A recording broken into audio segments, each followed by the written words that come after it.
श्री स्वामी समर्थ. नमस्कार मंडळी, आज आपण या व्हिडिओमध्ये जाणून घेणार आहोत मेष राशीला 30 वर्षानंतर साडेसाती लागणार आहे 2025 मध्ये. तरीसुद्धा या राशीला मिळणार खूप सारा सक्सेस. आता होणार दुःखांचा अंत. 2025 मध्ये या गोष्टी घडणारच. लिहून ठेवा. चला तर व्हिडिओला सुरुवात करूया. 2025 मध्ये राशीचक्रातील जी पहिली रास आहे तर ती म्हणजे मेष राशी. या राशीला तब्बल 30 वर्षानंतर आता पुन्हा साडेसाती ही लागणार आहे. साडेसाती म्हणजे काय तर साडेसाती ही शनिदेव हे एका राशीतून दुसऱ्या राशीमध्ये जातात. शनी हा सर्वात संथ गतीने चालणारा ग्रह आहे. शनीची जी साडेसाती आहे तर ती तब्बल 7.5 वर्ष ही असते. शनीच्या या साडेसातीचे 3 चरण असतात. पहिले चरण, दुसरे चरण आणि तिसरे चरण. प्रत्येक चरण हे 2.5 वर्षाचे असते. म्हणजेच शनीची साडेसाती ही 7.5 वर्षाची असते. शनिदेव हे न्याय आणि कर्मदेवता मानले जातात. जसे कर्म तसे फळ शनी महाराज देत असतात. तुम्ही जर चांगले कर्म केले तर शनी महाराज त्याचे फळ हे तुम्हाला चांगलेच देणार. म्हणजेच शनी महाराज राजाचा रंक देखील बनवतो आणि रंकाचा राजा देखील बनवतो. शनी महाराज तुमच्या कुंडलीमध्ये कोणत्या स्थानावर आहे त्यानुसार शनी त्याचे फळ तुम्हाला देत असते. म्हणजेच शनी जर तुमच्या उच्च स्थानात असेल तर त्याचे फळ तुम्हाला हे चांगले मिळते आणि जर शनी हा तुमच्या नीच स्थानात असेल तर तुम्हाला त्याचे अनेक प्रकारचे खराब अनुभव हे येतात. मेष राशीची आता 2025 मध्ये ग्रहांची स्थिती काय असणार आहे तर 11व्या घरामध्ये शनी आणि शुक्र, तसेच 12व्या घरात राहू आणि मंगळ, 6व्या घरात बुध व 9व्या घरात बृहस्पती असणार आहे. अशा प्रकारे मेष राशीतील व्यक्तींच्या ग्रहांची स्थिती 2025 मध्ये राहणार आहे. त्याचप्रमाणे मेष राशीचे स्वामी हे मंगळ ग्रह आहे. 2025 मध्ये मेष राशीच्या व्यक्तींच्या जीवनात खूप सारा बदल हा घडून येणार आहे. म्हणजेच तुमच्यामध्ये अधिक ऊर्जा आणि एनर्जी ही असणार आहे. परंतु तुम्हाला संयम हा कमी पडणार आहे. म्हणजेच कोणतेही काम एखादा लवकर तुमच्याकडनं झालं तर त्याचे फळाची अपेक्षा तुम्ही ही लवकर ठेवू नका. त्याच प्रकारे तुम्ही नाराज देखील होऊ नका.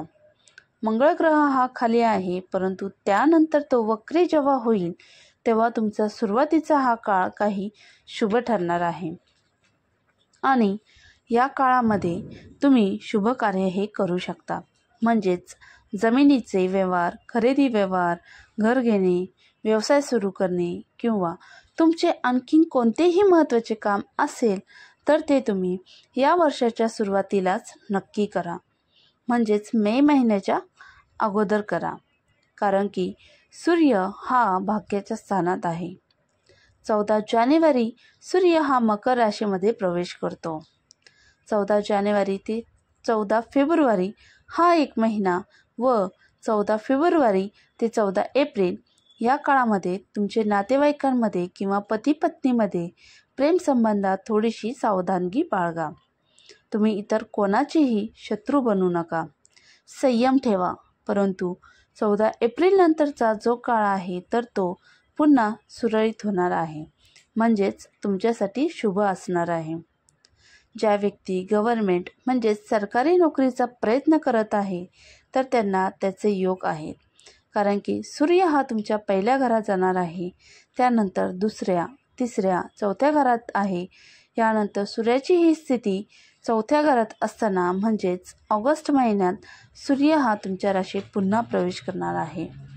तो 5व्या घरात येणार आहे. म्हणजेच 16 ऑगस्ट ते 15 सप्टेंबर हा जो काळ आहे तर तो तुमच्या परिवारासंबंधित, नातेवाईकातील प्रेम संबंधित, तसेच तुमची काही कौटुंबिक प्लॅनिंग असेल तर या सर्व गोष्टींसाठी हा काळ चांगला असणार आहे. म्हणजेच 16 ऑगस्ट ते 15 सप्टेंबर हा काळ तुमच्यासाठी शुभ ठरणार आहे. यानंतर शनी हा 12व्या घरात गेल्यावर तुमचा खर्च देखील वाढणार आहे. तसेच तुम्हाला लांबचा प्रवास, व्यवसायामध्ये आर्थिक स्थिती बदलण्याची योग्य देखील गरज आहे. म्हणजेच एकंदरीत तुम्हाला फायदा होणार आहे.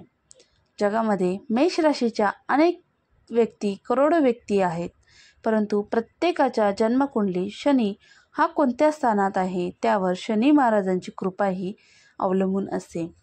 त्यामुळे मेष राशींच्या व्यक्तींनी आरोग्याकडे देखील लक्ष ठेवायचे आहे. मेष राशीतील व्यक्तींना दाताच्या दुखण्याकडे तसेच गळाचे इन्फेक्शन या प्रकारच्या तक्रारीपासून सावध राहायचे आहे आणि काळजी घ्यायची आहे. त्याचप्रमाणे 2025मध्ये तुमच्या जबाबदारी देखील वाढणार आहे.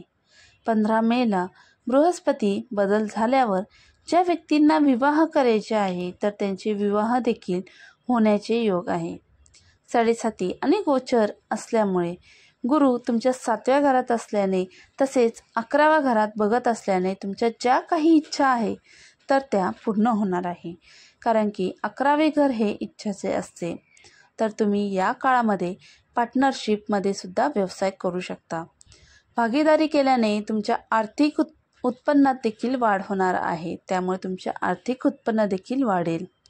ज्या व्यक्तींना नोकरी नाही त्यांना नोकरी मिळेल. कारण की गुरु हा तुमच्या भाग्यस्थानामध्ये असणार आहे. एकंदरीत तुम्हाला 30 वर्षानंतर मेष राशीच्या व्यक्तींना 7.5 ही चालू होणार आहे. परंतु घाबरून जाण्याचे काहीही कारण नाही. कारण की 7.5चे प्रथम चरण हे जास्त त्रास देणारं नसतं आणि तुम्हाला या प्रथम चरणामध्ये यश देखील मिळणार आहे. फक्त कष्ट आणि प्रयत्न नक्की करा. एकंदरीत 2025मध्ये काही काळ हा शुभ ठरणार आहे. तसेच काही काळ हा सावधानी बाळगायची आहे. फक्त महत्त्वाची जी काही कामे तुम्ही आहे तर ती वर्षाच्या सुरुवातीला नक्की करा. म्हणजेच मे महिन्याच्या अगोदर नक्की करा. अशा प्रकारे आपणास जर हा व्हिडिओ आवडला असेल तर व्हिडिओला लाईक नक्की करा. तसेच चॅनलवर जर नवीन असाल तर चॅनलला सबस्क्राईब करा आणि आपले नातेवाईक व मित्रपरिवारामध्ये मेष राशीतील व्यक्तींना हा व्हिडिओ नक्की शेअर करा. पुन्हा भेटूया अशाच नवीन व्हिडिओमध्ये. तोपर्यंत सर्वांना श्री स्वामी समर्थ. कमेंटमध्ये श्री स्वामी समर्थ लिहायला अजिबात विसरू नका. धन्यवाद. श्री स्वामी समर्थ.